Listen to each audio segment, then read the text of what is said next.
Une famille dans un hôtel, une grand-mère fantôme, un réceptionniste effrayé. C'est le thème aujourd'hui de cette vidéo d'horreur et de ce 21e jour du calendrier de l'Avent de l'horreur. Une histoire paranormale, comme on en voit peu, qui va vous glacer le sang. Je vous laisse venir avec moi pour cette histoire horrible. Let's go!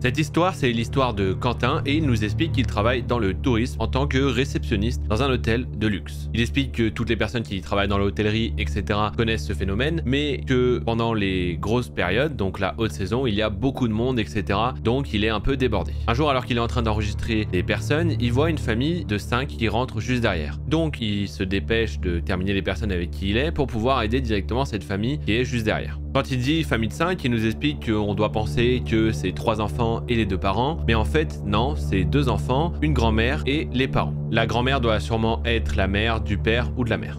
Il nous explique que la politique de son hôtel, c'est d'avoir les informations de tout le monde et d'enregistrer vraiment tout le monde, et ça pour une bonne raison, la sécurité. Un peu comme quand vous allez à l'aéroport, etc.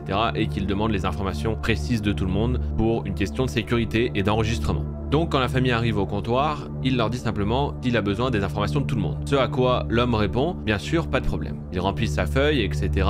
Il lui rend, mais rapidement il y a plus de monde. Du coup, Quentin n'a pas le temps de vérifier cette feuille et laisse partir la famille. Alors qu'il est avec déjà les personnes suivantes, il se rend compte qu'il n'y a que 4 personnes écrites sur le papier. Il se dit merde, ils ont oublié quelqu'un, ou alors ils me l'ont pas écrit, je ne sais pas, mais ils sont déjà en train de récupérer leur bagage et de partir. Du coup, Quentin n'a pas le temps, il est occupé avec plein d'autres personnes, il se dit qu'il les appellera après une fois le rush terminé. À ce moment-là, la seule chose qu'il peut faire, c'est les regarder partir. Il voit le couple, les enfants rentrer dans l'ascenseur et simplement la vieille dame les suivre de derrière. Une fois la fin du rush arrivée, il passe un coup de fil à la chambre de ces personnes en leur disant qu'il manque des infos. Ce à quoi l'homme répond qu'il n'y a pas de souci, il descend tout de suite pour lui donner les infos qui lui manquent. Quelques minutes plus tard, l'homme est en bas à la réception et Quentin lui dit simplement qu'il y avait 5 personnes et qu'il a besoin des infos des 5 personnes parce qu'il y en a écrit que 4 et il lui montre. Et le mec lui répond mais attendez, je comprends pas, on est que 4, ma femme et mes enfants, et moi évidemment. Là Quentin il est un peu saoulé et il se dit que le mec veut juste pas payer une personne en plus et il veut pas déclarer qu'il y a une personne en plus, même pour les petits déj, etc. Malgré le fait que dans leur chambre il n'y a pas une place pour une 5e personne, mais il se dit simplement que le mec veut pas payer, etc. Donc il est un peu saoulé et il lui dit non mais c'est bon, arrêtez, je l'ai vu la 5e personne, il y avait une femme âgée avec vous, me faites pas ce coup là quoi. Ce qui va totalement lui glacer le sang, c'est la tête du mec au moment où il dit ça. Le mec le regarde figé, sans bouger, les yeux écarquillés, et il devient tout pâle. Et il lui dit simplement mais je comprends pas, il bégaye un peu, il sait pas quoi dire. Quentin attend et d'un seul coup le mec lui demande à quoi ressemble cette femme en fait, cette personne âgée, et Quentin lui donne une description assez précise. Il lui explique qu'elle a un chemisier rouge et un pantalon noir, etc. Bref, il fait une description assez précise. À ce moment là le mec est encore tout pâle, il a l'air terrorisé, il prend son téléphone et il défile très vite sur son téléphone et montre une photo à Quentin. Cette photo, c'est la photo d'une personne âgée dans son cercueil avec une vitre pour qu'on puisse quand même voir à travers, et c'est exactement la personne que Quentin a vu les suivre dans l'hôtel.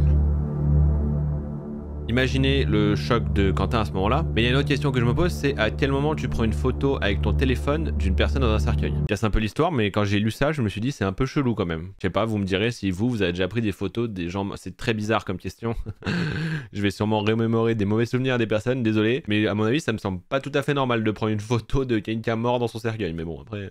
Bref, je reviens sur l'histoire, mais du coup, Quentin, il est tétanisé, il se dit mais qu'est-ce que c'est que ce bordel? En fait, je l'ai vu, cette personne. Les deux se regardent fixement sans comprendre ce qui se passe. Au bout d'un moment, le mec brise le silence, regarde Quentin et lui dit simplement que sur la photo, c'est sa mère qui est morte récemment, brutalement. Quentin, il comprend toujours pas ce qui se passe, il sait pas quoi dire, il arrive juste à dire qu'il est désolé. Le mec dit que c'est pas grave, il le remercie et il s'en va. Quentin, sous le choc, ne comprend pas ce qui vient de se passer. Est-ce qu'il a vu un fantôme? Est-ce qu'il a halluciné? Surtout que la personne avait exactement la même tenue. Il a vu une vieille dame suivre une famille jusqu'à leur chambre d'hôtel. Après ça, une fois que la famille va passer à la réception, ils vont faire comme si de rien n'était, comme si c'était jamais rien passé. Et quand ils sont partis 2 jours plus tard, la vieille femme n'était plus là, mais rien qu'à y repenser, Quentin est encore totalement terrorisé. Et si vous voulez voir plus de ce calendrier de l'Avent de l'horreur, je vous laisse cliquer juste ici pour voir la vidéo d'hier et ainsi de suite pour que vous puissiez consommer tout ce calendrier de l'Avent de l'horreur. Et sur ce, je vous souhaite une excellente matinée, nuit, journée, ce que vous voulez et je vous fais un bisou la famille.